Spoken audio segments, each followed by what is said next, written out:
ప్రసంగి గ్రంథం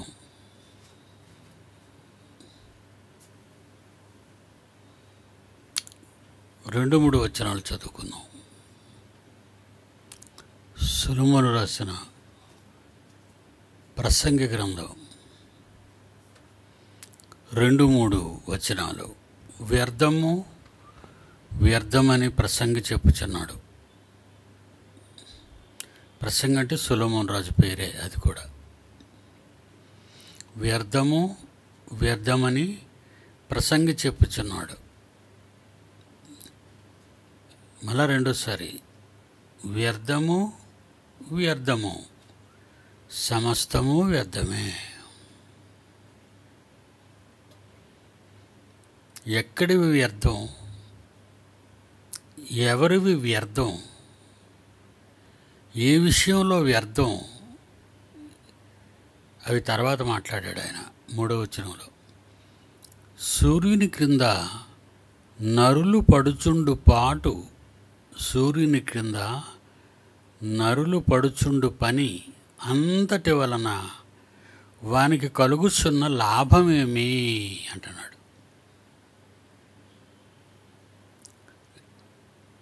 for example, current affair కానీ మనం తీసుకుంటే, అగ్రరాజ్యాల్లో ఒకటైన రష్యా అతి చిన్న రాజ్యం యుక్రెయిన్. ఏనుగు చిట్టెలుక అనొచ్చు. ఏనుగంత రష్యా దేశం, చిట్టెలుకంత యుక్రెయిన్ దేశం. 7 నెలలుగా యుద్ధాలు చేసుకుంటూ, వేల మందిని చంపుకుంటూ, లక్షలాది ఇళ్లను నేల కూలుస్తూ,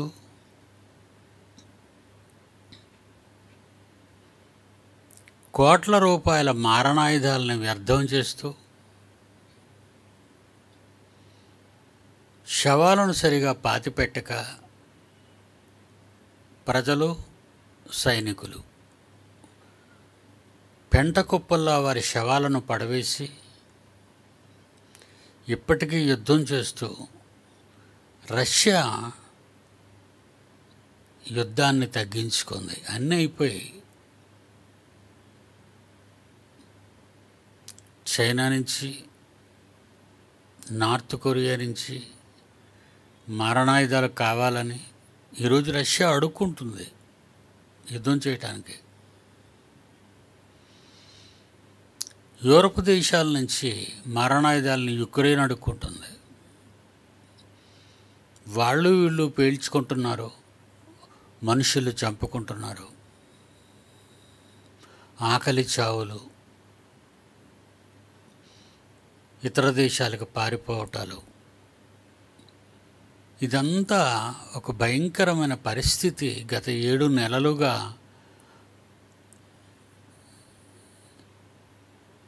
రష్యా యుక్రెయిన్ దేశాల మధ్య జరుగుతున్న వ్యర్థమైన పని. వ్యర్థం. ఈ యుద్ధం వలన ప్రపంచంలోని దేశాలు, అనేక పేద దేశాలు ఆకలి మంటలతో ఉన్నారు. నూనె లేక, పెట్రోలు లేక, గ్యాస్ లేక పడిగాపులు కాస్తూ నరకాన్ని అనుభవిస్తున్నారు ఈరోజు ఆ దేశాల యుద్ధం వల్ల. దేని కొరకు చేసుకుంటున్నారు ఆ యుద్ధాలు? వాళ్ళు దేనికోసం ఆ యుద్ధాలు చేసుకుంటున్నారు? వ్యర్థం. వ్యర్థం వ్యర్థమని ప్రసంగి చెప్పుచున్నాడు. వ్యర్థము వ్యర్థము, సమస్తము వ్యర్థమే. సూర్యుని క్రింద జరుగు పడుచుండు పాటు పని అంతటి వలన వారికి కలుగుచున్న లాభం ఏంటి? ఏమైనా లాభం ఉందా? ఒక గిన్నెడి గింజలు ఏమైనా సంపాదించగలిగాయా ఈ రెండు దేశాలు? ఆక్రమణ, దురాక్రమణ. సువిశాలమైన ఆసియా ఖండంలో అతిపెద్ద దేశం రష్యా.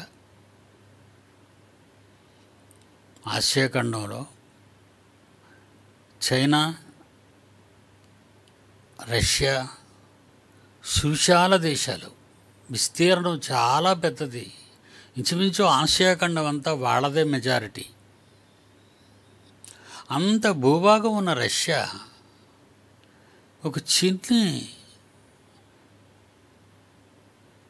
ఒక రెండు రాష్ట్రాలు కలిపితే ఎంత ఉంటుందో, మన ఇండియాలో రెండు రాష్ట్రాలు కలిపితే, మహారాష్ట్ర, ఉత్తరప్రదేశ్ ఈ రెండు కలిపితే ఎంత ఉంటుందో అంత ఉంటుంది యుక్రెయిన్ దేశం. భారతదేశం కంటే ఎన్నో రెట్లు పెద్దదైన రష్యా విస్తీర్ణంలో ఒక రెండు రాష్ట్రాలు కలిగిన భారతదేశం లాంటి భారతదేశంలో రెండు రాష్ట్రాలు కలిగినటువంటి ప్రాంతంగా ఉంటున్న యుక్రెయిన్ కోసం కక్కుర్తి దేనికి? పగ, ద్వేషమా, ఈర్ష్య, పదవీకాంక్ష, ఆక్రమణ. ఇవన్నీ కూడా సమాజంలో పుట్టినవి, మనుషుల మధ్య పుట్టినవి. వీటి వలన చావులు, మరణఘోష తప్ప ఈరోజు అక్కడ ఏమీ లేదు.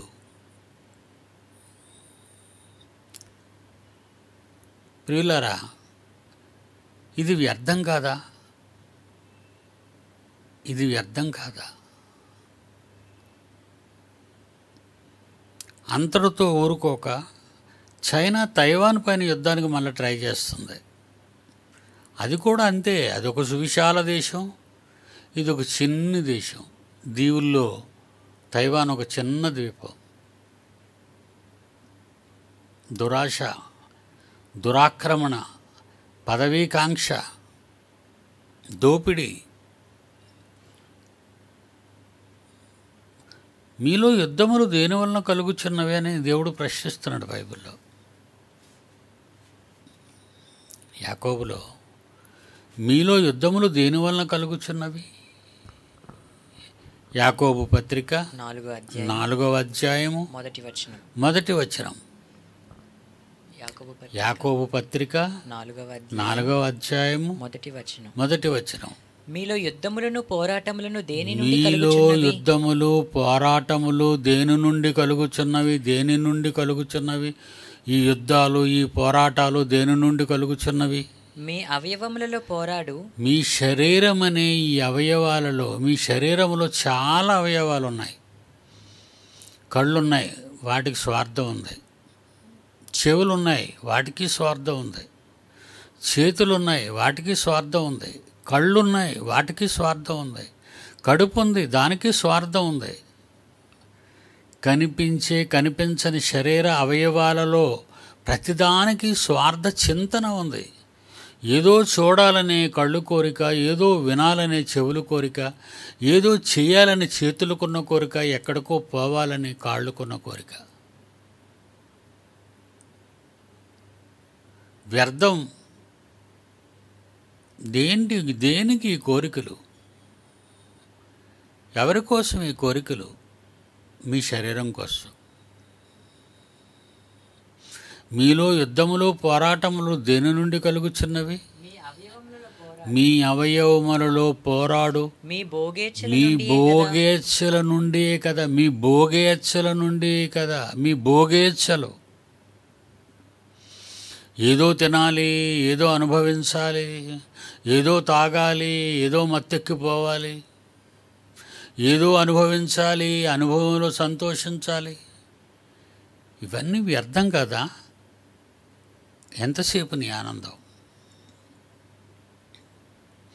ఒక స్త్రీతో నువ్వు వెళ్ళిన పొందే ఆనందం ఎంతసేపు? మందు ముందు పెట్టి తాగుతూ పొందుతున్న ఆనందం ఎంతసేపు? కళ్ళతో చూస్తూ ఎంతవరకు చూడాలో చూస్తూ కలిసిపోయే కళ్ళతో కళ్ళు మూసుకుని నిద్రపోయేది ఎంతసేపు? అవయవాలు, వాటికి కోరికలు, భోగేచ్ఛలు, భోగ సంబంధమైన కోరికలు కలిగినవి అవయవాలన్నీ కూడా. శరీరములో ఉన్న అవయవాలు మంచి లక్షణాలు కలిగినవి కావు. ఒక చేతికి రింగు పెట్టారనుకోండి, ఒక వేనికి, మిగతా వేళ్ళు కూడా అడుగుతాయి, మాకు కూడా రింగులు పెట్టండి అని. 5 వేళ్ళకి 5 రింగులు, 6 రింగులు, 7 రింగులు పెట్టిన వాళ్ళని కూడా చూసాం మనం. 5 వేళ్ళకే, 10 వేళ్ళకి రింగులు పెట్టిన వాళ్ళు, బంగారు పొంగరాలు పెట్టుకున్న వాళ్ళని చూసాం. వేళ్ల కోరికలు, చేతులు వేళ్లకున్న కోరికలు. వేళ్లకే మీరు పెడితే నాకేం పెడతారని చెయ్యి అడుగుతుంది. నీకు బంగారు గాజులు, బంగారు వాచి, లేదంటే బ్రాస్లెట్ మగవాళ్ళైతే కాళ్ళు అడుగుతాయి. శరీరములో ఉన్న ప్రతి అవయవము స్వార్థపూరితమైన ఆలోచన కలిగి ఉన్నది. శరీరానికి దాసోహం అన్నవాళ్ళు శరీర కోరికలు తీర్చడానికే ప్రయత్నాలు చేస్తూ ఉంటారు. చాలామంది బంగారాలు ధరించుకుంటారు. ఒళ్ళు మోయలేనంత బంగారం ధరించుకున్న వాళ్ళు కూడా మనం చూసాం. ఎవరు ఏది తీసుకువెళతారు, ఎవరికి ఏది ఉండిపోతుంది?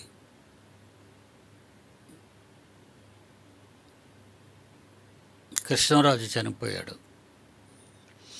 కోట్ల రూపాయలు సంపాదించాడట. వార్తల్లో కోట్లు. కానీ ఒంటరిగా వెళ్ళిపోయాడు.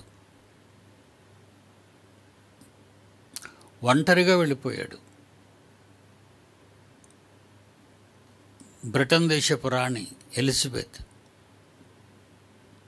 ప్రపంచాన్ని పరిపాలించారు. ఆవిడ రాణి అయినప్పటి నుంచి ప్రపంచాన్ని పరిపాలించారు. ఇప్పటి కాదనుకోండి, స్వతంత్రాలు ఇచ్చేశారు చాలా దేశాలకి. కానీ ఆమె ఎప్పుడూ రాజవస్త్రాలతో ఉంటుంది. బర్మింగ్హామ్ ప్యాలెస్లో రాజవస్త్రాలు. 96 ఏళ్ల ముసలిది. కిరీటం పెట్టుకోవడం అవసరమా? రాజవస్త్రాలు ధరించుకోవడం ప్రతిరోజు అవసరమా? భోగేచ్ఛలు, మీ శరీరంలో భోగేచ్ఛలు.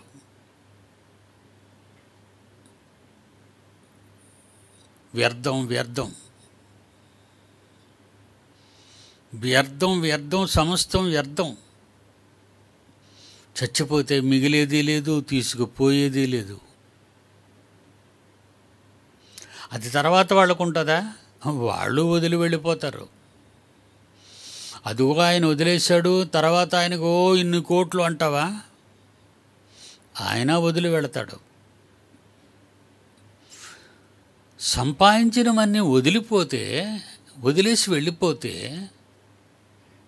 ఈ సంపాదించడానికి నీ శరీరంలో పట్టిన బ్రతుకు కాలం, ఆయుష్కాలం, ఎన్ని సంవత్సరాలు కష్టపడ్డావు ఈ సంపాదన అంతటి కోసం? వదిలి వెళ్ళిపోవటానిక?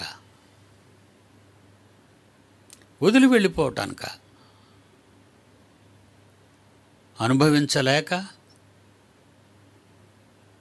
దాచుకోలేక, అకస్మాత్తుగా ఏదో ఒక రోజున విడిచిపెడతావే. నీ డబ్బు నిన్ను కాపాడదు.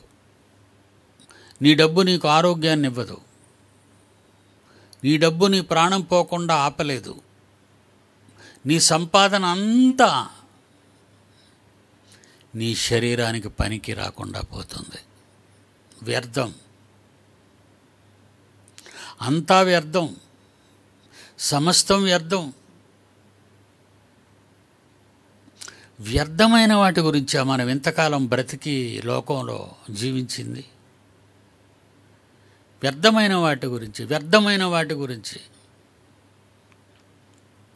వీధిలో కుక్కలు చూస్తుంటారు మీరు, పరుగులెడుతుంటాయి. అవి పరుగులెడుతుంటాయి, అబ్జర్వ్ చేయండి. ఇటు నుంచి వెళ్ళిపోద్ది, ఏదో పని ఉన్నట్టే వెళ్తుంది పరుగు. మళ్ళీ అటు నుంచి వస్తుంటుంది పరుగు, అట్నుంచి పరుగే. ఎందుకు ఎక్కడికి వెళ్ళింది, ఏ పని ముగించుకొని వచ్చింది? వ్యర్థం, అంతా వ్యర్థం.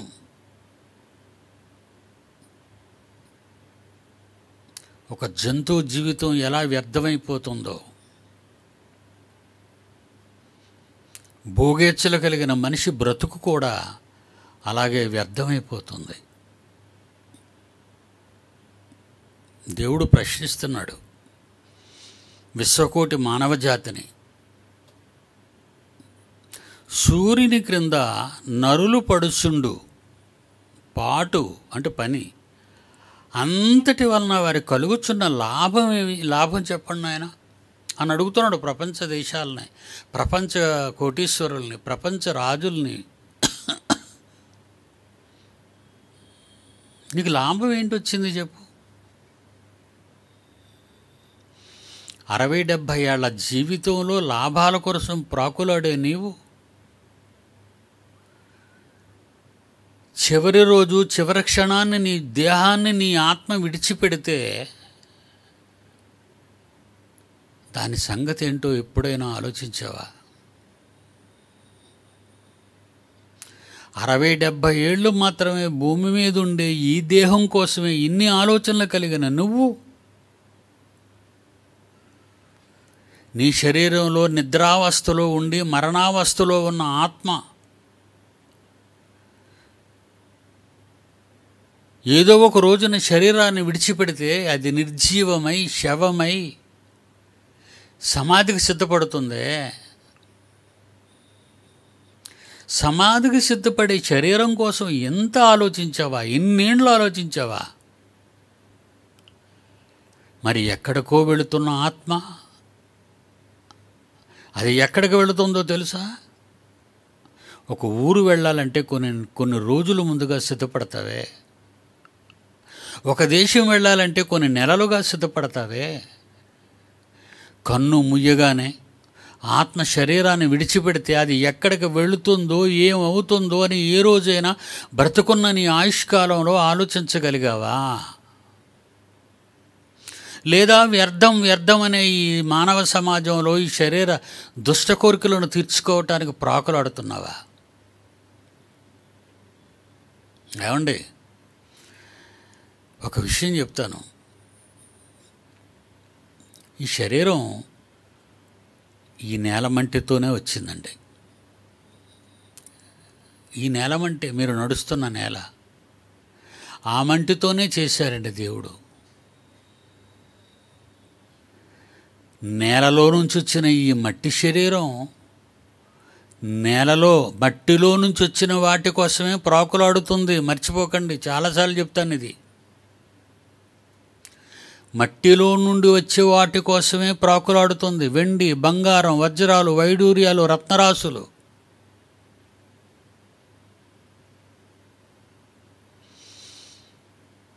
నీ భోజనం, నీ సొగసులు, నీ అందాలు సమస్తము నేల నుండే వస్తాయండి. అన్నీ నేల నుంచి, ఆకాశం నుంచి వచ్చేది ఏమీ లేదండి.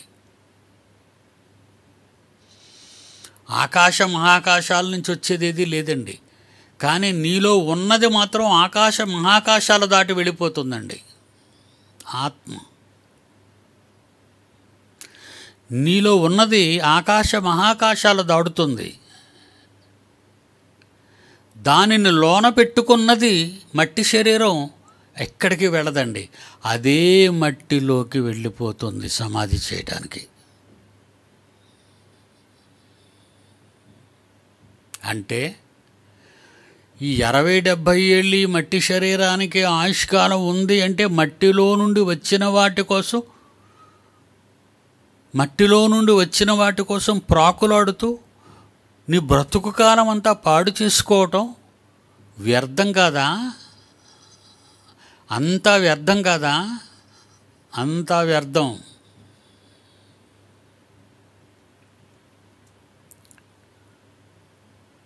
అంతా వ్యర్థం. సూర్యుని కింద నరులు పడుచుండు పాటు అంతటి వలన వారికి కలుగుచున్న లాభమేమి? ఏమీ లేదు ప్రభువా, ఏ లాభం లేదు. అందరూ చెప్తారు, తల్లి గర్భంలో నుంచి దిగంబరిగా వచ్చామండి, మొలతాడు కూడా లేదు మనకి, మళ్ళీ అలాగే వెళ్ళిపోతామండి.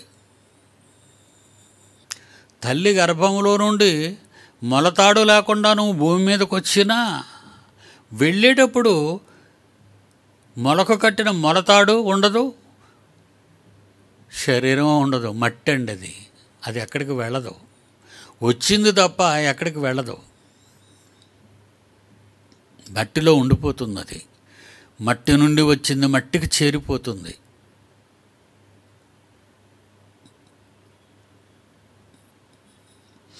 రెండో అధ్యాయం 11వ వచనం, ప్రసంగి గ్రంథం 2వ అధ్యాయం 11వ వచనం.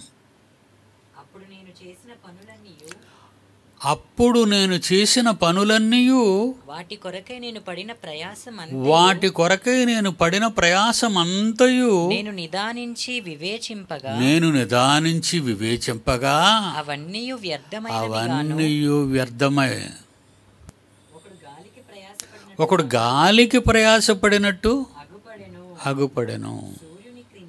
సూర్యుని క్రింద లాభకరమైనది ఏదియూ లేదు బిడ్డ, నాకు కనబడింది. మళ్ళా చదువు నాయన. అప్పుడు నేను చేసిన పనులన్నీ కోటలు నిర్మించారు, కోట గోడలు నిర్మించారు, బురుజులు నిర్మించారు రాజులు. భార్య చచ్చిపోయిందని ప్రేమతో తాజ్మహల్ కట్టించాడు. భార్యాభర్తలిద్దరు సమాధులు, ఆ మట్టి శరీరాలు ఆ మహల్లోనే ఉన్నాయి లోపల. తాజ్మహల్, ముంతాజ్ మహల్, ఆ 2 సమాధులు ఆ తాజ్మహల్లోనే ఉన్నాయి లోపల.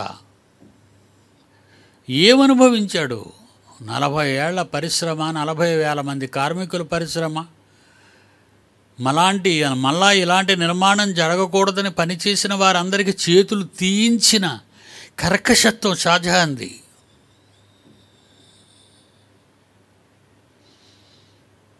పనిచేసిన కార్మికులు చేతులు తీయించావే. దేశంలో ఎక్కడెక్కడ దొరుకుతుందో మొత్తం పాలరాతినంతా రప్పించావే. 40 ఏళ్ళు కష్టపడి పని చేయించావే. ఆ తాజ్మహల్ నువ్వేదైనా అనుభవించడానికా, లేదా మీ కట్టెలను పాతిపెట్టడానికా? అది తాజ్మహల్ కథ. ఇక రాజులు, హైదరాబాదులో గోల్కొండ నవాబు కట్టిన గోల్కొండ కోట తిరగబడిపోయిన రాళ్లతో, తిరగబడిపోయిన ద్వారబంధాలతో పడుంది కొండ మీద. ఏమనుభవించాడు? ఏమి తీసుకొని పోయాడు?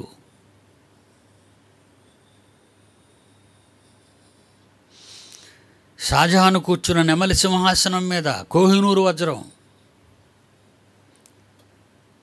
ఆ సింహాసనం మీద కూర్చుని ఆనందించేవాడు. ఈరోజు ఆ సింహాసనం, దానికొన్న కోహినూరు వజ్రం లేదు. అది బ్రిటిష్ రాణి కిరీటంలోకి వచ్చింది. ఎలిజబెత్ ధరించింది, వదిలేసి ఆమె వెళ్ళిపోయింది కిరీటం. ఎవరికి ఏది శాశ్వతం అండి భూమి మీద? ఏదో కట్టేస్తాం, ఏదో చేసేద్దాం, ఏదో సాధించేద్దాం. ఏమి సాధిస్తావు? అప్పుడప్పుడు పేపర్లో వేస్తుంటారండి, ఏమండి ఈయన ఒకప్పుడు ఇండియాకు ఆడినటువంటి గొప్ప క్రికెట్ ప్లేయర్ అండి, ఈరోజు పశువులు మేపుతున్నాడండి. ఏమండి ఈయన పెద్ద స్టార్ అండి, మల్టీ స్టార్ అండి ఈయన, ఇప్పుడు ఆయన అనారోగ్యంతో మంచం పట్టి సహాయం లేక బాధపడుతున్నాడండి. ఇదండి మనుషుల చరిత్ర. ఏమంటున్నాడు? 2:11 అప్పుడు నేను చేసిన అప్పుడు నేను చేసిన పనులన్నిటిలో వాటి కొరకే నేను పడిన ప్రయాసం వాటి కొరకు నేను పడిన ప్రయాసమంతా నేను నిదానించి నేను వివేచింపగా నిదానించి అన్ని అయిపోయిన తర్వాత వివేచింపగా అవన్నీ వ్యర్థమైనవిగాను అవన్నీ వ్యర్థమైనవిగాను. ఒకడు గాలికి ఒకడు ప్రయాసపడినట్టుగాను గాలికి ప్రయాసపడండి. గాలి పట్టుకుంటారా? గాలిని పట్టుకుంటారా? మాయలో ఉన్నారండి మనుష్యులు. ప్రపంచ మానవాళి మహామాయలో ఉంది. ఇప్పుడు చూడండి, రోడ్లు ఖాళీ ఉండవు, ప్లాట్ఫారాలు ఖాళీ ఉండవు, రైల్వే స్టేషన్లు ఖాళీ ఉండవు, ఎయిర్పోర్ట్లు ఖాళీగా ఉండవు, బస్సులు ఖాళీ ఉండవు, బస్ స్టాండ్లు ఖాళీ ఉండవు. ఎక్కడికి వాళ్ళంతా అలా ప్రయాణమై వెళ్ళిపోతున్నారు? గాలికి ప్రయాసపడుతున్నారు. గాలికి ప్రయాసపడుతున్నారండి.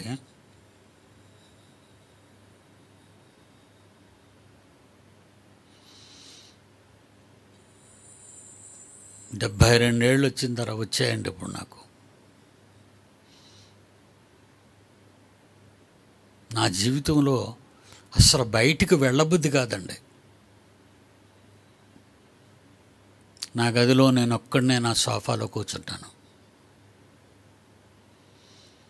నాకున్నది ఒకే ఒక దిక్కు, అది బైబిల్. అది చదువుకుంటానండి. దేనికి బయటికి? దేనికి వెళ్ళాలి బయటికి? ఏవి సాధించాలని వెళ్ళాలి బయటికి? దేని కొరకు ప్రయాణించాలి? వ్యర్థం, అంతా వ్యర్థం. 22వ వచనం చదువు నాయన. అదే అధ్యాయం, 2వ అధ్యాయం ప్రసంగి గ్రంథం 22వ వచనం. సూర్యుని క్రింద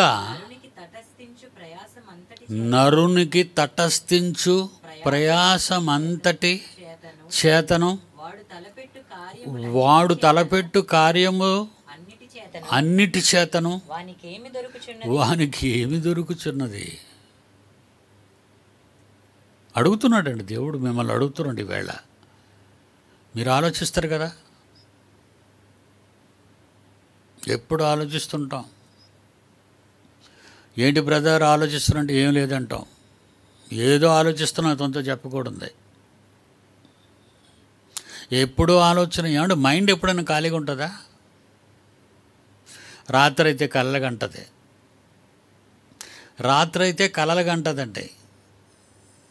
పగలైతే ఆలోచన ఆలోచన వ్యర్థమైన ఆలోచన వ్యర్థమైన ఆలోచన ఆలోచన. దేని గురించి ఆలోచన? ఏమీ లేదండి అని అబద్ధం చెప్పి దేని గురించిన ఆలోచన? 22 సూర్యుని క్రింద నరునికి తటస్థించు ప్రయాసం అంతటి చేత వాళ్ళు ఎన్ని కార్యక్రమాలు తలపెట్టారో వాటన్నిటి చేత వానికి ఏమి దొరుకుచున్నది? వాని దినములన్నీయు శ్రమకరములు, వాని పాటలు వ్యసనకరములు. రాత్రి ఎందైనను వాని మనస్సునకు నెమ్మది దొరకదు. ఇదియు వ్యర్థమే.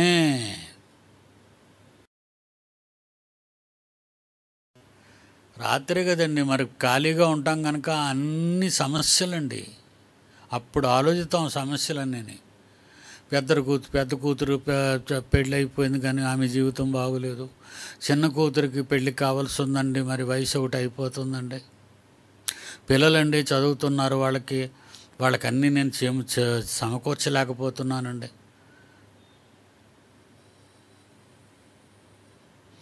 చిన్నప్పుడు ఆడుకున్న దశ, ఊహ తెలిసిన తర్వాత దురాశలతో కూడిన కోరికలు. ఆ తర్వాత వయసు వచ్చిన తర్వాత పెళ్ళి, చదువు, ఆ తర్వాత పిల్లలు, ఆ తర్వాత వాళ్ళ చదువులు, వాళ్ళ తర్వాత వాళ్ళ పెళ్ళిళ్ళు, ఆ తర్వాత నువ్వు మట్టికి పోవటం. ఏమి సాధించావు భూమి మీద? నీ బ్రతుకు దినాలలో నువ్వేమి సాధించావు? 3:9 ప్రసంగి గ్రంథం. 3:9 ప్రసంగి గ్రంథం.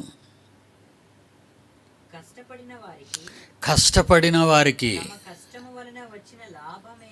తమ కష్టము వలన వచ్చిన లాభమేమి? కష్టపడిన వానికి తమ కష్టము వలన వచ్చిన లాభమేమి? ఏమి లాభం? కష్టపడ్డావు, తెచ్చుకున్నావు. చాలాసార్లు మీకు చెప్పాను, యాపిల్ సంస్థ అధినేత, యాపిల్ సంస్థ అండి, కోట్లు లాభం, కోట్లు.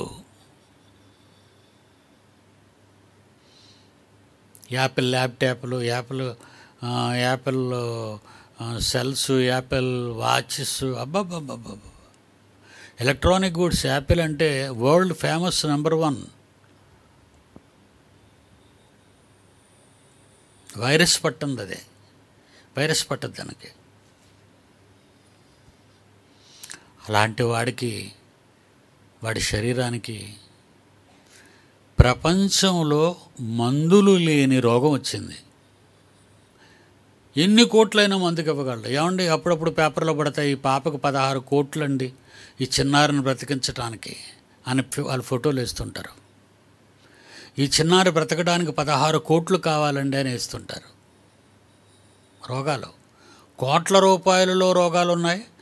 కోట్లు పెట్టినా తీయని రోగాలు ఉన్నాయి, తీయని రోగాలు. కోట్లు నువ్వు పెట్టినా పోని రోగాలు ఉన్నాయి. అదే యాపిల్ సంస్థ అధినేతకు వచ్చిన రోగం.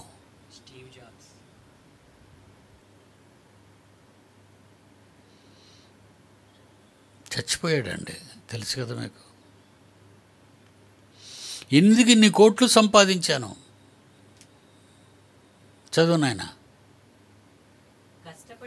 నా కోట్లు నాకు పనికి రాకుండా పోయాయి. ఏమి లాభం? కోట్లు వచ్చిన రోజున పొంగిపోయావే.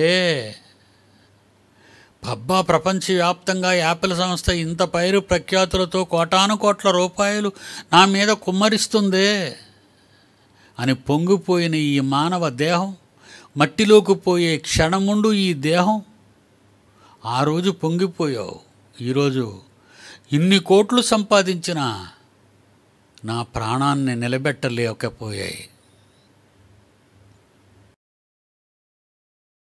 ప్రపంచ దేశాల్లో కరోనా వచ్చిన తర్వాత కట్టలు కరెన్సీని హాస్పిటల్కి తీసుకొచ్చింది ఒక ఆమె. జల్లేసిందండి. ఎందుకంటే వెంటిలేటర్స్ పెట్టినా నువ్వు బ్రతకవు అని చెప్పేశారు డాక్టర్లు ఆమెకి. కరోనా అండి.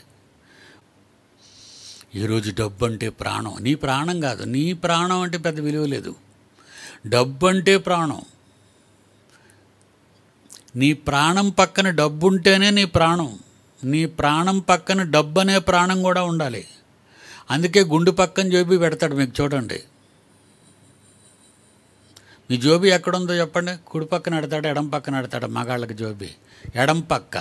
అక్కడేముందో తెలుసా? ఆ జోబీ వెనకాల లవ్ డబ్ అది ఉంది.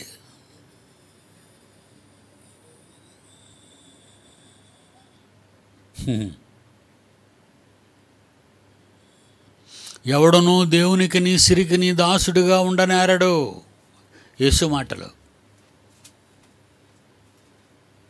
ఎవడనూ దేవునికి నీ సిరికి నీ దాసుడుగా ఉండనేరడు. ఇన్ని కోట్లు సంపాదించిన యాపిల్ సంస్థ అధినేత మృత్యుముఖంలోకి జారిపోయాడు.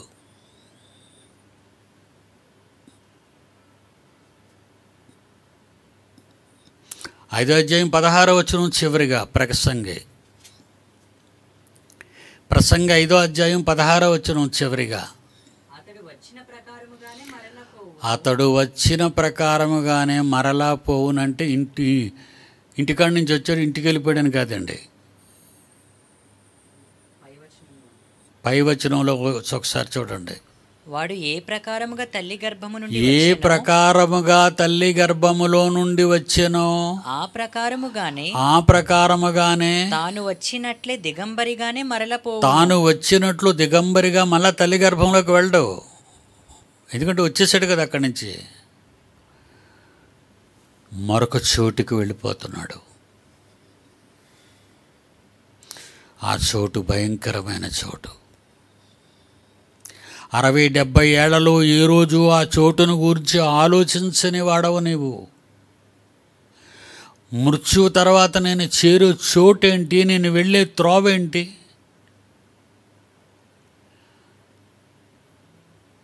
ఒక దేశం నుంచి మరో దేశం వెళ్ళడానికి నీకు పాస్పోర్ట్ కావాలి, వీసా కావాలి.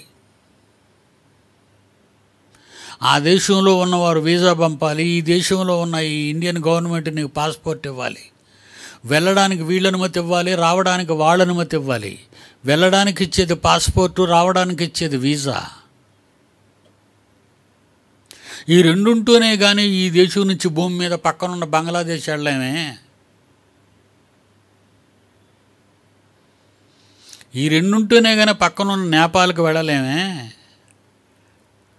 ఈ లోకం నుంచి మరో లోకానికి ఎలా వెళ్ళగలనని ఇంత నిర్లక్ష్యంగా వెళ్ళేదాని గురించి ప్రయాణానికి సిద్ధపడకుండా నిమ్మళంగా బ్రతుకుతున్నావు. గుండె మీద చేసుకొని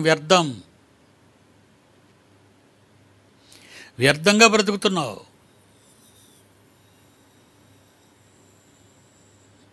చచ్చిపోతాం కదండి, వెళ్ళిపోతాం కదా. వెళ్ళిపోతాం అనేది మంచి మాట. అది వెళ్ళిపోతాం. మరి వెళ్ళేటప్పుడు ఎక్కడికి వెళుతున్నావు, ఎలా వెళ్ళాలి, అక్కడికి ఎందుకు వెళ్ళాలి, వెళ్ళాలంటే భూమి మీద నువ్వేం చెయ్యాలి? మరి ఇవన్నీ తిరగలేదు. అది ఇవన్నీ తిరగవా? నువ్వు కష్టపడి సంపాదించవా? భయము, భక్తి, దేవుడు, వినయము, విధేయత, నమ్రత, సమాజంలో అందరి మనుష్యుల్లా కాకుండా దేవుని కుమారుల్లా, దేవుని కుమార్తెలా బ్రతుకుతున్నారా మీరు?